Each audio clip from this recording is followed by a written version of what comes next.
My poster is on pulmonary sequestration. It's also called bronchopulmonary sequestration or accessory lung. This is an excess lobe of the lung separated from the normal tracheobronchial tree. It is a bronchopulmonary foregut malformation. There are two classifications, intralobar and extralobar. With intralobar, there is an extra pulmonary tissue present within the lung sac. With extralobar, it is connected to the inferior border of the lung with its own pleural sac. This extra lung tissue is non-functional and receives its own blood supply from the systemic circulation. It has no connection with the bronchial tree or pulmonary arteries.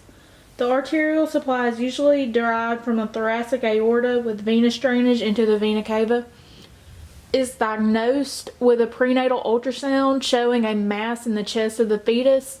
The mass may displace the heart from its normal position or push the diaphragm downward, but the key feature is the artery leading from the mass directly to the aorta. Most babies with this have a very good outcome. It remains the same size or grows with the fetus, but usually does not cause severe problems. The mass may also shrink in size before birth. In all cases, the outlook for a normal life is excellent. These fetuses should be followed closely, delivered near term, and the pulmonary sequestration should be removed surgically after birth. A small number of fetuses with this may develop large pleural effusions and even signs of heart failure. This may cause trouble because of the high blood flow through the tumor. These are the only cases that require treatment before birth.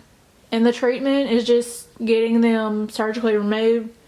That way that doesn't cause, heart failure because of the high blood flow. Sonographic appearance is an echogenic solid mass resembling lung tissue, usually in the lower lobe of the lung.